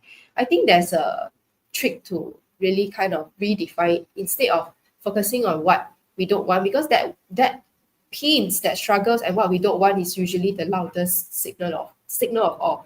And we will pay more attention to hit that instead of the positive motivations. So after that, right, we need to also quickly be aware, right, to switch from pain to positive motivations. So for example, what we focus on expense, right, is more of like, you know what you don't like already and you know what is not making you feel good. How about going out and focus, or if you don't know, go and find out and identify instead of continuously going back to the pain. Go and find out what excites you or what makes you go back to the neutral state instead of the struggles and the pain. And then after, when you realize, oh, this is your dopamine, or this is your adrenaline, and then you can start to really focus more on the things that bring you a lot of joy, satisfaction, fulfillment. And then we can't control the amount of distraction, amount of people that's, hey, you come, I literally feel that kind of scenario when we recently went to a booth for active aging. Oh, okay. Wow, I tell you, no joke. The seniors will be like, hey, wait. So I choose to focus on what I need to do at that moment with that particular individual, and I shut everyone out. I shut everything else out. And then I realized, right, follow through very quickly. Make sure that every point in my mind, right, is not missing. Because there's a few steps to what I'm doing, so I cannot afford to be distracted. So when I know I cannot afford to be distracted, because if I go everywhere, I go nowhere, I choose to focus on the one individual. Because at the very worst case scenario, I get that one person in already done. Instead of then after that, right, garang gabo, I don't understand, where I missed out on. I forgot what am I doing, right? Even though there are other people around me who's also that helping out, right? I can't. I have to focus on that 1%, get it through. And then I realized I went into a state of like flow. Then that, like, everyone else is just noise. And then it became silent. So that kind of state is something where you have focused it deeply, then you will really experience it for yourself. And you may not even need to communicate or articulate in a way that makes sense, but at least it works for you. You will know what kind of state that you can manage to get into for you to be able to achieve the results that you want ultimately. And that one is constantly being cultivated. It is not like an end point on its own. There are many, many multiple perspectives that we need to learn how to grow and learn how to stack upon. And especially for people who are doing transitions, like from something that they don't like to something that they like, or from employee to maybe a self-employed person. And these are the crucial points where you will really learn a lot. I will not say it's a struggle. It is more of, if you choose to redefine your narratives into something that there is so much to explore. I don't know what I don't know. I'm here to humbly learn. Don't fight, even if, let's say, people or trusted mentors or coaches or even strangers who are there for a reason to give you one-liner words, right? Be open to understand, hey, why did I hear it at this time, at this moment? That will help you to open up different depths of thinking, critical thinking, for example. Is there a reason why this happened? And then when you really understand and digest, you say, okay, no, I can just take this to a pinch of salt. I can move on. If not, right, then you will be able to also realize, oh, maybe this came at the right timing that reminded me of something that I forgot, perhaps. Because when the transition comes into something familiar, into something unknown for you, it's very shocking for your body, especially if you're not very used to fluidity. For me, I've been moving around in the entrepreneurship space for like 10 years, yes, with Nicole, with Lynn, and also with Anthony, right? We are kind of mentally trained to be prepared for the unknown and interesting things that can happen, and then we know how to manage and then work from there. But for people who have no such experience, right, you were already programmed to do the routine, and then you will definitely not be able to feel good when things happen to you suddenly. And that is that critical point where you need to really like bite your teeth or get something to bite or whatever, and then brace yourself and then respond. Eat also can. Yeah. Or take a step back. Or just cool and go and breathe, like what Lynn said, go and breathe. Go and do some breathing. Or come to Anthony's place and eat some burger and fries. Yeah. Yeah. True. Yeah. So these are the things that I wanted to highlight, not just to just teach, but also to remind myself as I share it, right? Everything is possible. It's just what level of awareness and readiness are you at for you to move on to your next level up. Yeah. So it's kalang kabut, not garang kabut. Garang is very fierce. So it's garang gabut lah, correct? Like you can fiercely go and gabut yourself. Kalang kabut, it's more of like you're nowhere and all over the place. Yeah, Garang okay, is yeah. very fierce. If you know you are going somewhere, you can garang gabut. If you don't know where, you can galang gabut. Wow, garang kabut. Okay, come on, she got the what we call it, the linguistic intelligence. Yeah. I do agree with Jara, especially on the focus part where you drop into a state of flow.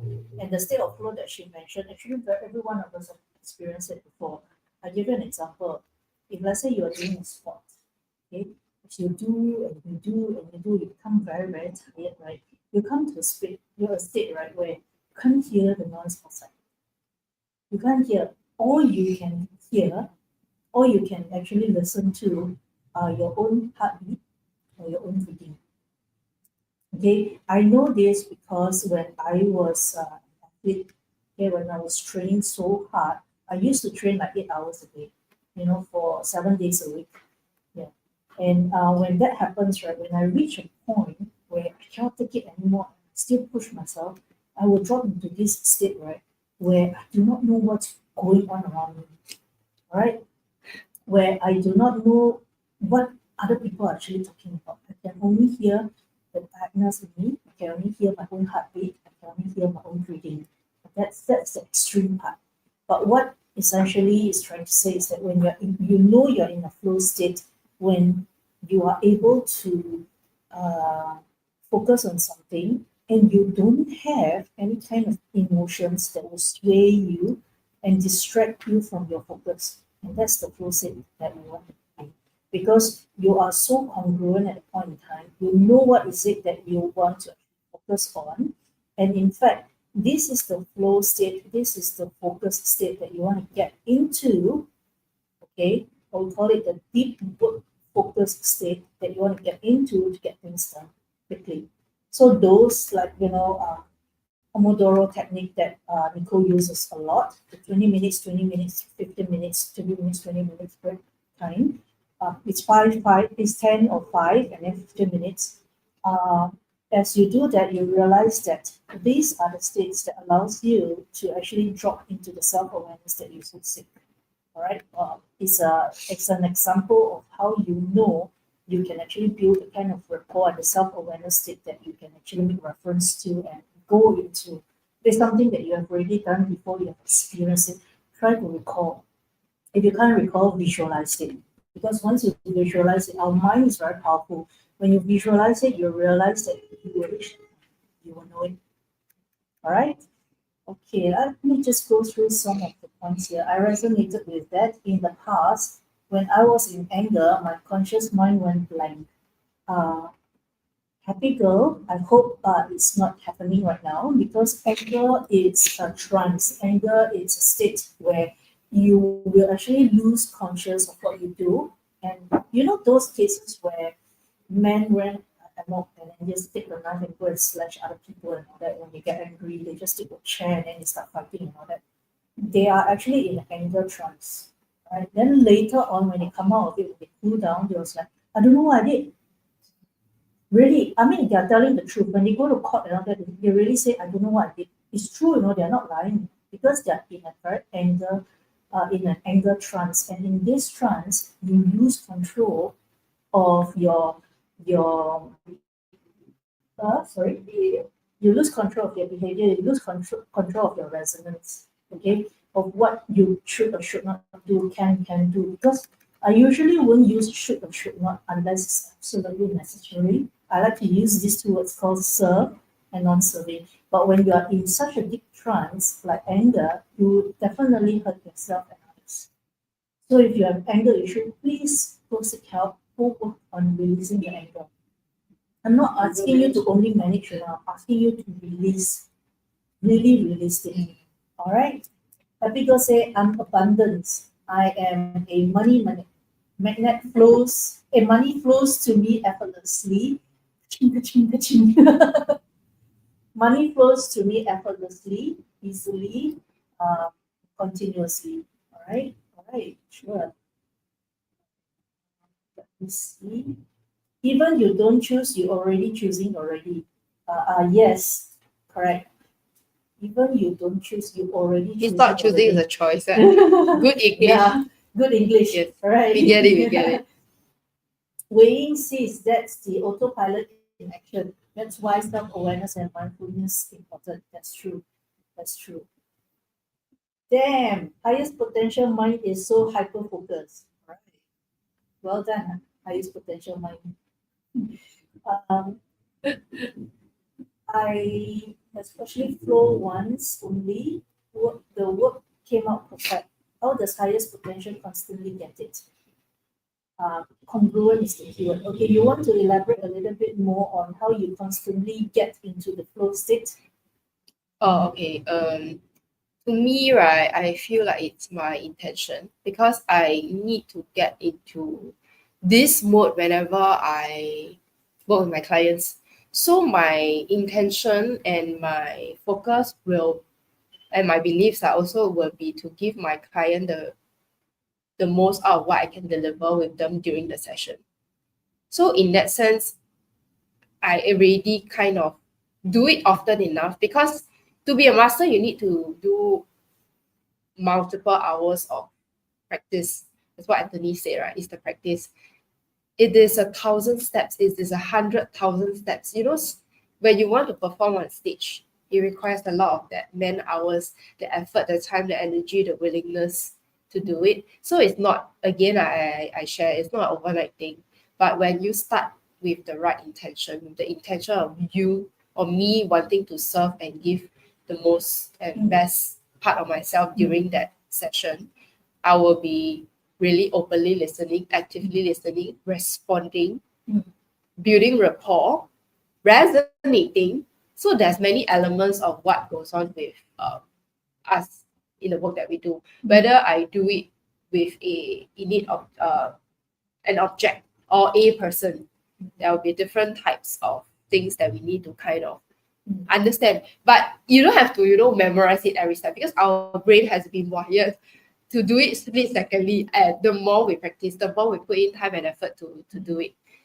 And then when I finish it, I can kind of like tell myself to relax. That's why sometimes when you are focused and then when you switch to a relaxed state, you'll be then after that you go and so then you go and start to like indulge yourself, that is the break that you deserve, because you did impactful work. You know the 80-20 rule. Your most impactful time or energy or effort, right, will be 20% to fulfill the maximum portion of what you need to do at any point in time or in your life. Yeah, correct. So if you understand, or rather if you don't understand, but now you know that we are not built to function 24/7 all the time, right? These are the little short bursts of energy or power or ability, right, that we can cultivate to tap into to do our most optimal work. So prioritization, as what Lynn also just mentioned very earlier on in this sharing, like if you know that you can have like your maximum energy and focus from 1 to 2 p.m., for example, what is the most important task that you need to accomplish within this hour at least, so that the rest can be like easy breezy. You can do, up to you. For me, right, the tasks that I prioritize is, I know at any moment I will get a little bit by the mood. If I don't feel like doing, I know it has to be done, right? Then I will also intend for myself to start early. There are ways to counter it. So it's not like a one-way ticket. It is how you want to plan your life accordingly, so that you still get things done, and then accordingly to your so-called comfort zone, or maybe slightly out of comfort zone, and then moving on from there. So that's my my sharing of at least how I get into that focus state. Okay, thank you. Yeah. Thank you. So getting into the focus state, now we have a question from Hi 1234. How to get out of your focus if, let's say, you are in it too much? Okay, it depends on context, right? If, let's say, you are so focused in what you feel at any point in time and you want to get out of it, all right, shift your focus into something else. The easiest one is to shift your focus to breathing. Once you are able to shift your focus to breathing, how do you do that? You can do a box of 4 or 5, or you can just hold your breath for a while. All right, at a count of 4 or 6. I usually go for 6 because for me, breathing is something that I practice a lot. All right, so when I need to change state, I will hold my breath 6 count, and then I bring my mind to count the 6 counts. Then I will breathe out 6 counts, and then I'll breathe in 6 counts. I do it in sets of 3, or sets of 6, or sets of 9. Why I do that is so that when the mind shifts its focus onto the breath, the mind will not continue to focus on what is it that you're focusing on. All right? Then if you're doing something like, for example, for an athlete, then you start running, right? Sometimes they run, they forgot. All right, they are so much into their trance that they go into a state where they can't get anything else, but only their heartbeat and their breathing. If you have, or anyone has this kind of habit, remember to put an alarm on your watch, or to have something to actually wake you up. Reason being is that why accident happens, why the heart stops when they run marathon and all that, It's because they are so focused and they are so in that state, the body cannot take it and the body just stop functioning. All right. So you must know what is it that you're hyper focused in and how you want to come out of it. Because there needs to be a balance, especially when you're doing workout and all that. You need to allow your body to rest. All right. You need to know how much you can push your body. All right. And then if you are in focus of something that is not serving you, find ways that you already know. If not, go and talk to people who knows better how to actually manage that, get out of it. Okay, let it go, move on from there. Okay, I also experienced that before when in trance and get out, then forgot what I just did. Okay, so you can forget what you just did. Is there a need to actually trace back? If there's a need to actually trace back, then you want to ask yourself, what is it that I'm tracing back and for what purpose? All right. Okay. Sorry for the condensed word. Sorry for the condensed word due to what it's experience. Okay. Thank you. Thank you for clarifying, Happy Girl. But that one time when I was in flow, I was a amateur, pretty much a bimbo, not using it much then. Oh, it's okay. So what Lynn explained in details, how flow feels like, that's how I felt too. Okay, good, good to know that it actually you resonate with it. Okay. Or she said, okay, I get what Chara is saying. Thank you very much. Now, I just want to talk a little bit more on the intention. I hope Anthony and Maybe they can share their Nicole can views later. just let me share this part.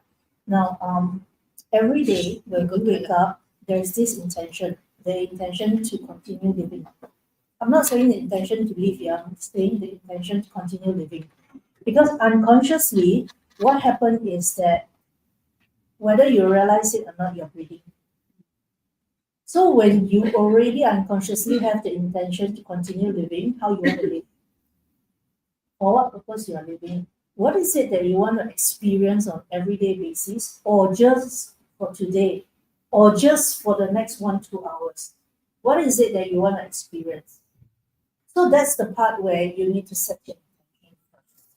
You really, really need to set your intention. And how do you set your intention? You can do it in a baby step manner where you every morning wake up, intend something. Remind yourself to intend something. Okay, it could be today I intend to smile more.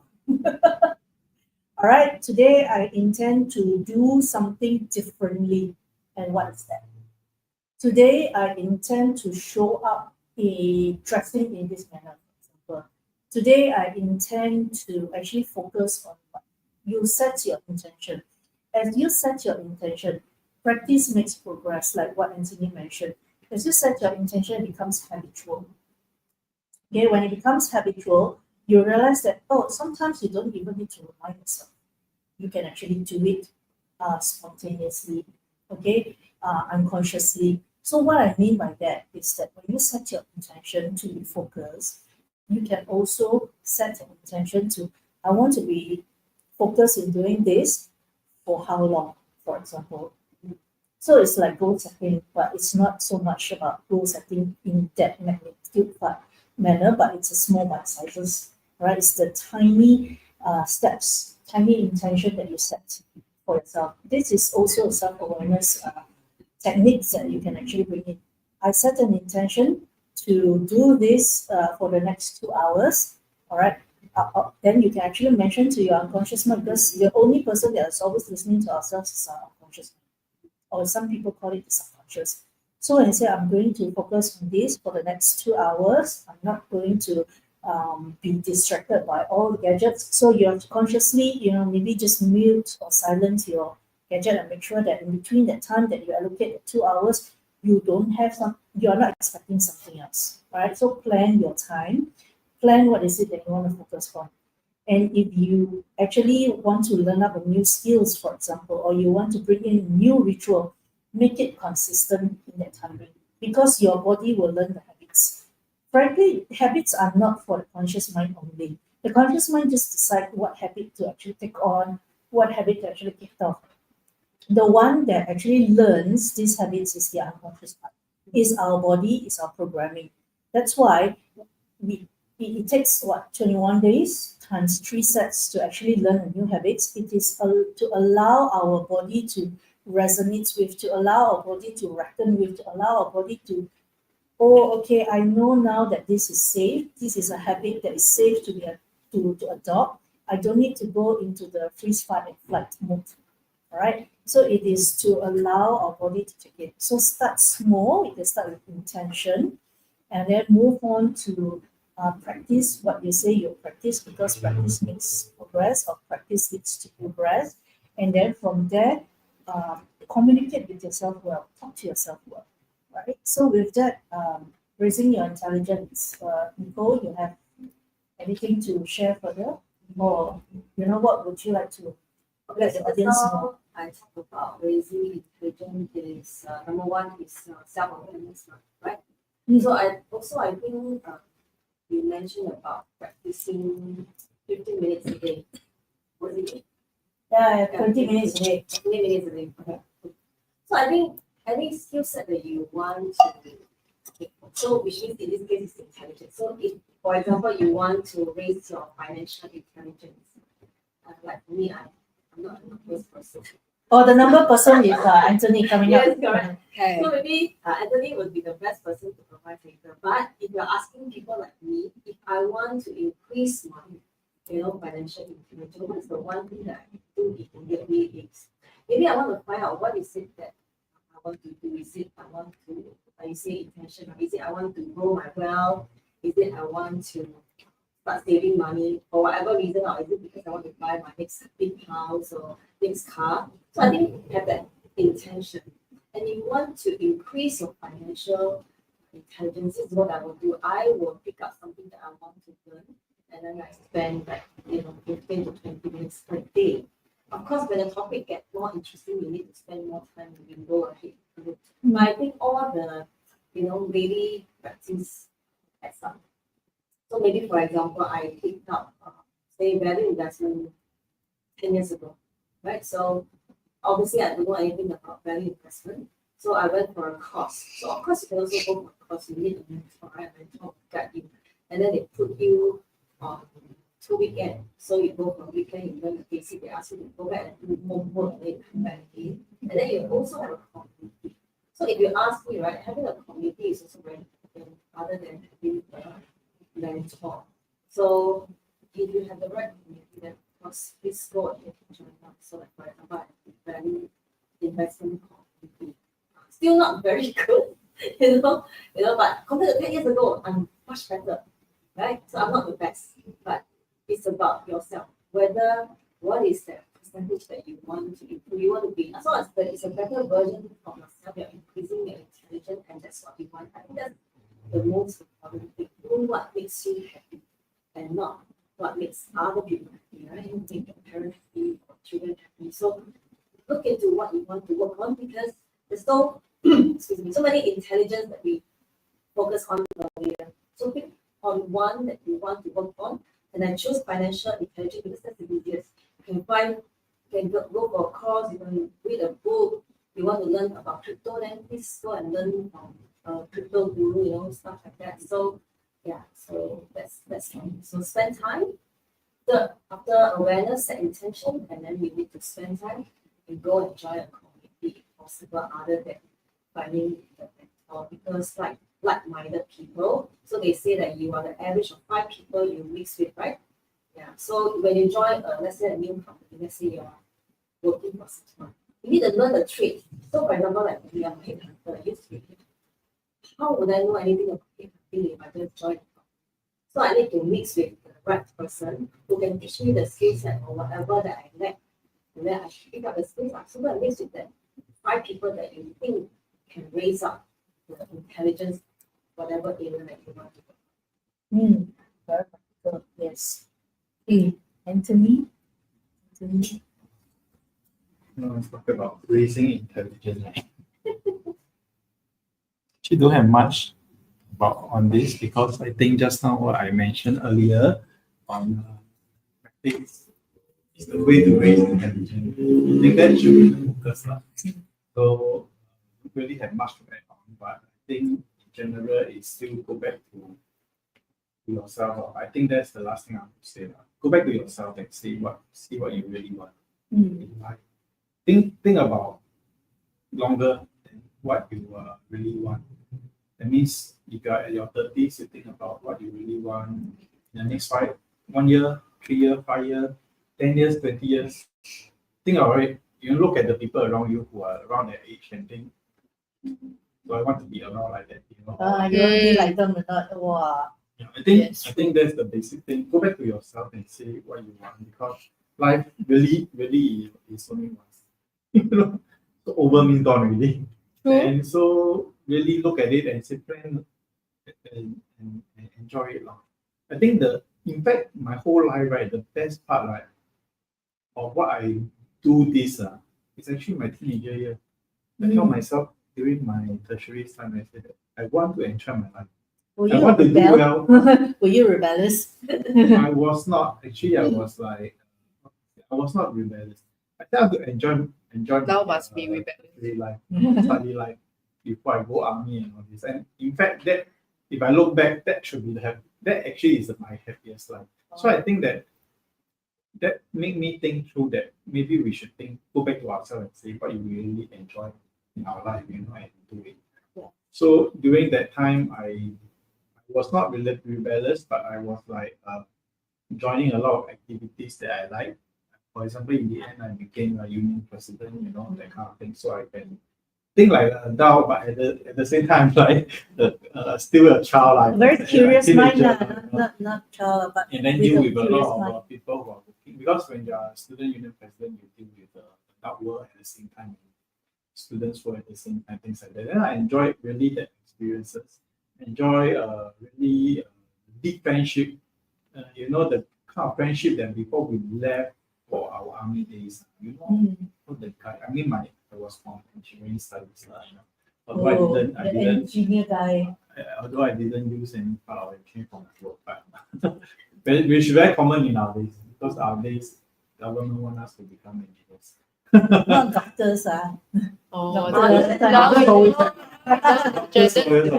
The rest engineers, So anyway, come back to that is that decide to enjoy that deep friendship. I'm talking about most of us are guys. That's why I talk about engineering school.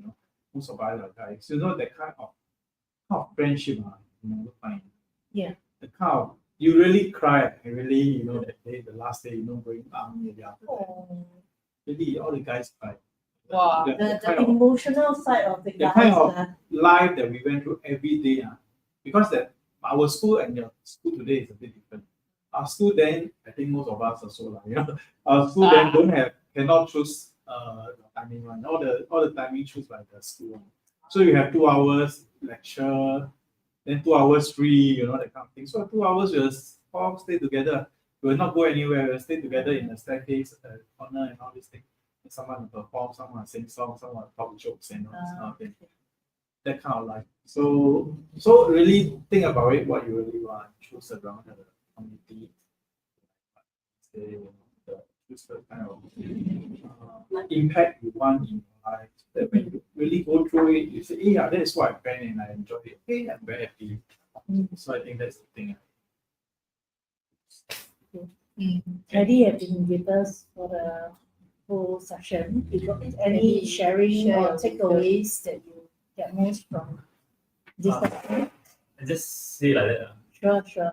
So for me is I think we need to step out of our comfort zone, because Good. actually I've been in a comfort zone for a very long time.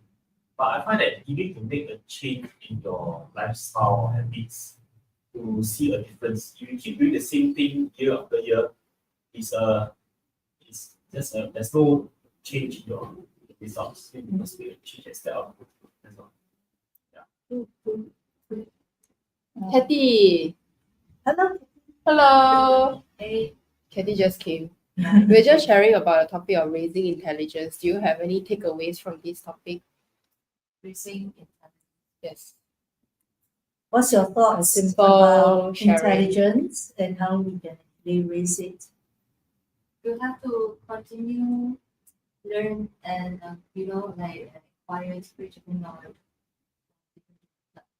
Because sometimes I feel like we are too comfortable that we used to learn, but in the end, I think the more knowledge you get, like the more the better you are in your life because you can share, can communicate with different people, and then you get gain all the experiences that avoids you from getting scammed in a way. In the context of scam. Yeah, Okay. in the context of scam, whatever scam it is, but I feel like we have to grow in order to make ourselves. If we do not so then it's like every day is the same way. It's very routine. So why not just aspiration? All right. Thank you. Thank you, Kathy. Jara? Yeah, okay, wait, flip my camera. Okay, so for me, like raising intelligence is just one topic of living our life colorfully. And to me, I'm not a person who can stay too long in a routine. So I like change. I like playing around, and then I like to tinker with things so that it brings me the desired outcomes that I want. Or even if I don't get it right, it's okay because I know I tried anything worth trying once. And that's to me the definition of a colorful life because we are only as big as what we know at any moment. Our perception is only as big as what we were exposed to. So as what Kathy mentioned, right? Expose yourself, learn more. Knowledge, how can we apply it to become to wisdom? How can we become more competent with the knowledge that we have? Whether we choose to at any moment, so it's still back to our choices, right? So for me, I choose to want to live my life wonderfully because there's only one life. How long, I also don't know, right? But then the thing is, there's so many interesting people, interesting places that we haven't really properly explored. And I feel like this is now the era where we are actually having that kind of privileges, the perks of really enjoying our life in a way that has we have never before like technology, before internet, because of the ease of moving across different locations, gaining access to different resources that is so much faster, so much more easily. And then from the real world to the digital world, plenty of opportunities. It's more of how are you going to move around, explore more. Because the keyword to me here is you're not lousy, you just haven't become competent yet in a way that works for you, not by society's standards. So how can you come out, redefine what success means for you, what intelligence means for you, whether you want to function by your own. Because some people who is very into AI says that it's only me, myself, and my AI, which is fine too if they are happy to do that. But Me, ultimately, myself, and I. no, me, myself, and AI. I use me, myself, AI.